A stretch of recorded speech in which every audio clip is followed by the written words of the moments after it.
Hello दोस्तों, आप सभी का स्वागत है आपका यूट्यूब चैनल भूषण स्टडी में। तो आप सबके बीच में क्लास 10th का बायोलॉजी के बारे में बताएंगे। बायोलॉजी होता क्या है, बायोलॉजी के जनक कौन है। तो सबसे पहला बाबू आपका बायोलॉजी।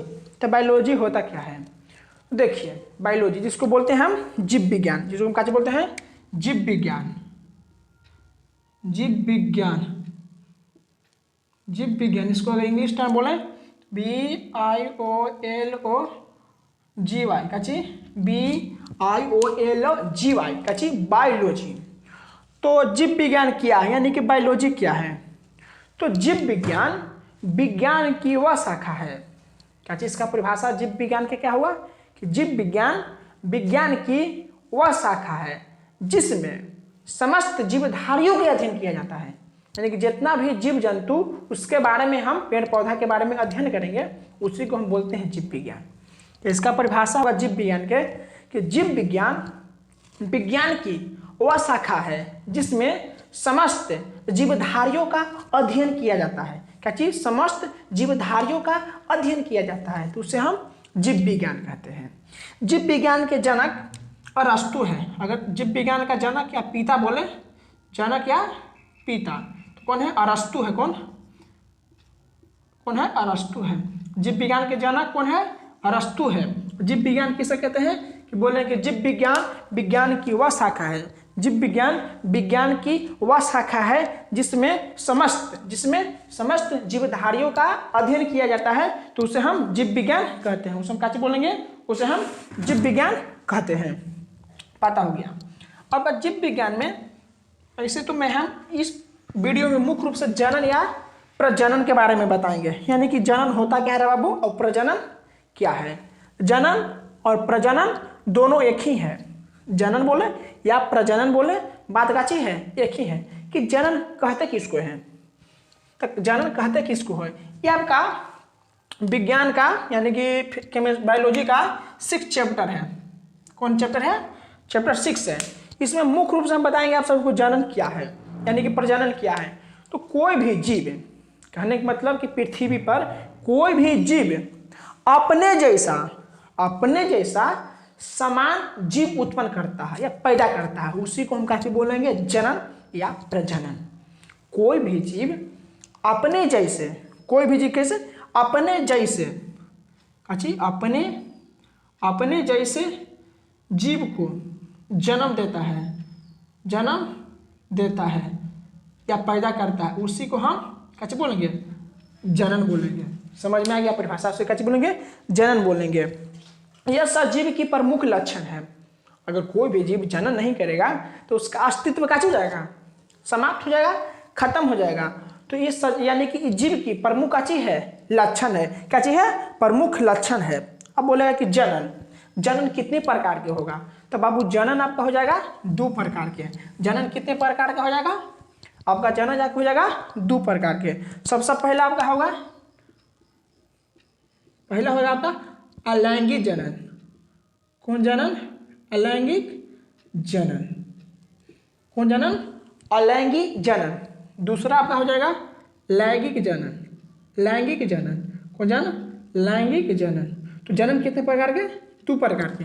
सबसे पहला आपका हो गया अलैंगिक जनन, दूसरा हो गया, सबसे पहला हो गया अलैंगिक जनन, दूसरा हो गया लैंगिक जनन। कौन जनन, लैंगिक जनन। तो जनन कितने प्रकार के, 2 प्रकार के। सबसे पहला अलैंगिक जनन, दूसरा लैंगिक जनन।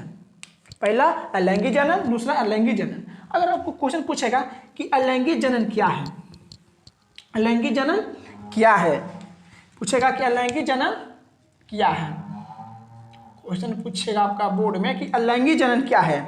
तो अलैंगिक जनन क्या है कि जनन की वैसी प्रक्रिया, इसमें बोलिएगा कि जनन की वैसी प्रक्रिया जिसमें केवल एक जीव भाग लेता है। जनन की वैसी प्रक्रिया, जनन की, इसका परिभाषा हो जाएगा अलैंगिक जनन की कि जनन की वैसी प्रक्रिया जिसमें केवल एक जीव भाग लेता है, तो उसे हम अलैंगिक जनन कहते हैं। पता हो गया क्या चीज कि अलैंगिक जनन क्या है। अलैंगिक जनन क्या है कि जनन की वैसी प्रक्रिया जिसमें केवल एक जीव भाग लेता है, या तो मेल होगा या तो फीमेल होगा, तो इसको हम बोलेंगे अलैंगिक जनन। कौन जनन, अलैंगिक जनन।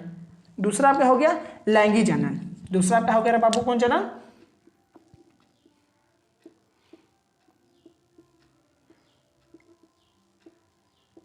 लैंगिक जनन। तो इसमें बोलेंगे कि जनन की वैसी प्रक्रिया जिसमें दो विपरीत लिंग वाले जीव भाग लेते हैं। जनन की वैसी प्रक्रिया, इसका भी परिभाषा कि जनन की वैसी प्रक्रिया जिसमें दो जीव विपरीत लिंग वाला भाग लेगा, या तो एगो फीमेल होगा एगो मेल होगा, एगो नर या एगो मादा होगा। तो इसमें समझ में आ गया, इसमें केवल एक ही गो या तो मेल या तो फीमेल से ही लैंगिक जनन हो जाएगा, और इसमें हो जाएगा बाबू मेल प्लस फीमेल दोनों मिल के कौन जनन करेगा? जो कौन जनन करेगा? लैंगिक जनन। जिसमें इसमें हो गया मानव, मानव या मानव होगा स्तनधारी जंतु। कौन जंतु? स्तनधारू जंतु। समझ में आ गया? अलैंगिक जनन। दूसरा हो गया लैंगिक जनन। तो अलैंगिक जनन की जनन की वैसी प्रक्रिया है जिसमें केवल एक जीव भाग लेता है, उसे हम अलैंगिक जनन, अलैंगिक जनन। और लैंगिक जनन की जनन की वैसी प्रक्रिया जिसमें दो लिंग विपरीत लिंग वाला जीव भाग लेता है, तो उससे हम काची लैंगिक जनन कहेंगे। आपका आ गया बाबू जैसे मानव स्तनधारी। और अलैंगिक जनन के गुण बताएंगे। काची अलैंगिक जनन के गुण, अलैंगिक जनन के हम काची बताएंगे, आपको गुण बताएंगे जो परीक्षा में अपना पूछता है।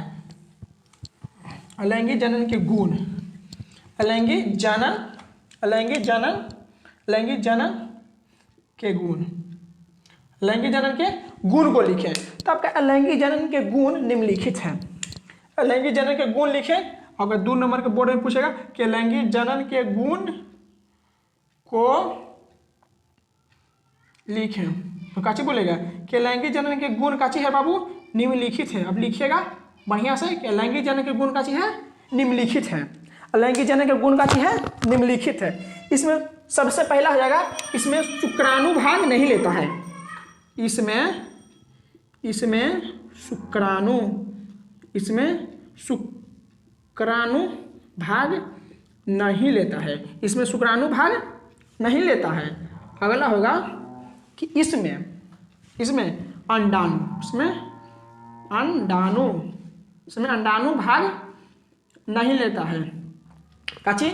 इसमें शुक्राणु भाग नहीं लेगा, इसमें अंडाणु भाग नहीं लेगा, इसमें शुक्राणु भाग नहीं लेगा, इसमें केवल एक जनन भाग लेगा। अगला तीसरा, इसमें केवल एक जनन भाग लेगा। या तो नर हो सकता है या तो मादा हो सकता है, या तो नर होगा या तो काच होगा मादा होगा। ये मुख्य रूप से छोटे जीव सूक्ष्म जीव में होता है। चौथा लिख सकते हैं कि मुख्य रूप से कौन जीव में? सूक्ष्म जीव। सूक्ष्म जीव कहने का मतलब छोटा सा जीव। आप मुख्य रूप से पादप में भी होता है। काची? पादप कहने का मतलब पेड़ पौधा। काची? पेड़ पौधा। इसमें युग्मक का निर्माण नहीं होता है। 5वां लिख सकते हैं, इसमें युग्मक का निर्माण नहीं होगा है। अच्छा, तो इस सब वीडियो में हम इतना बताएं। नेक्स्ट वीडियो में हम आप सबको अलैंगिक जनन के कुछ प्रकार के बारे में बताएंगे। तो हमारे भूषण स्टडी चैनल को सब्सक्राइब करिएगा और वीडियो को लाइक करिएगा। धन्यवाद।